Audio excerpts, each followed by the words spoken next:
Man. So what you thinking, D? What we gonna do in here? Oh, this is a complete gut out. Okay. I wouldn't say nothing in here. Yeah.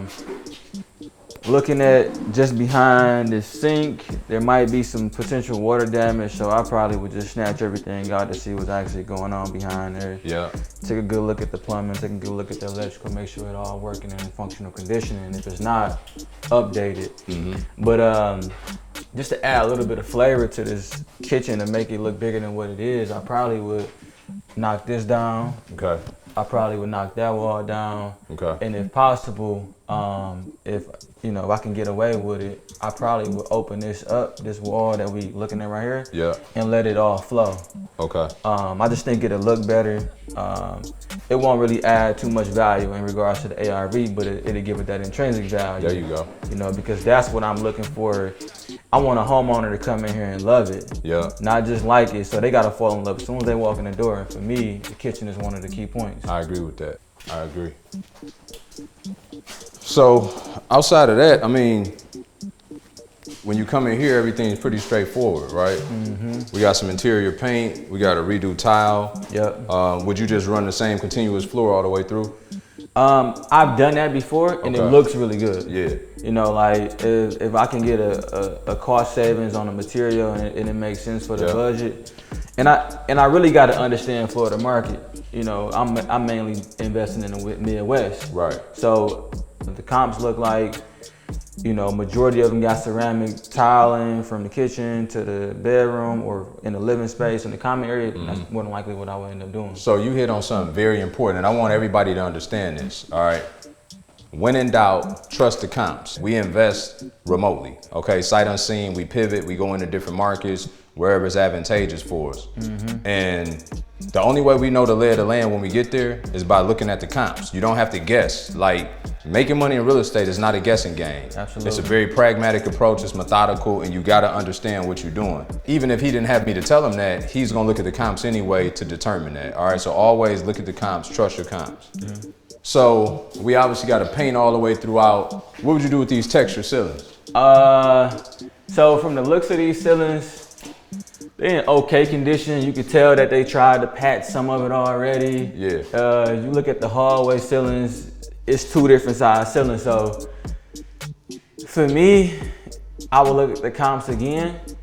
But I like to tear these ceilings out. I agree. Either I would do one or two things.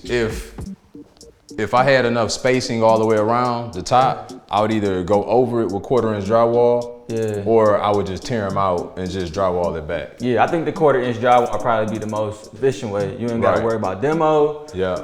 Just put some 1/4 round drywall up, it'll look good. Yeah, I agree.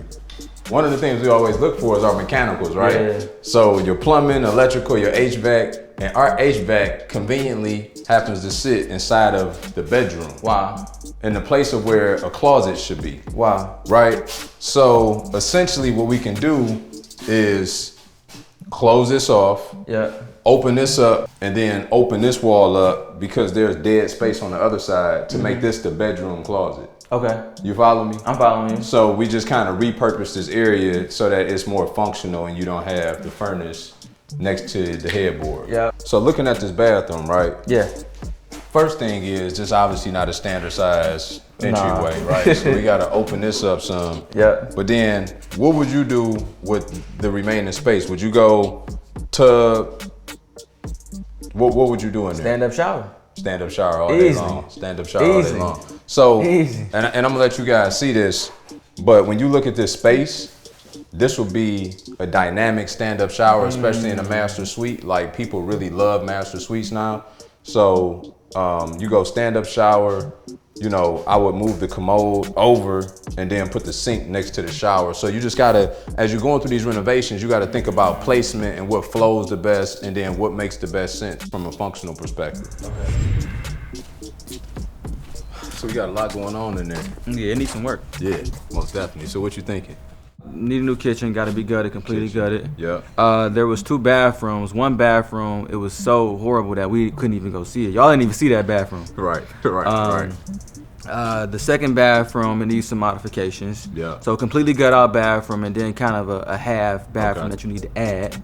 Okay. Drywall in the ceilings over quarter round.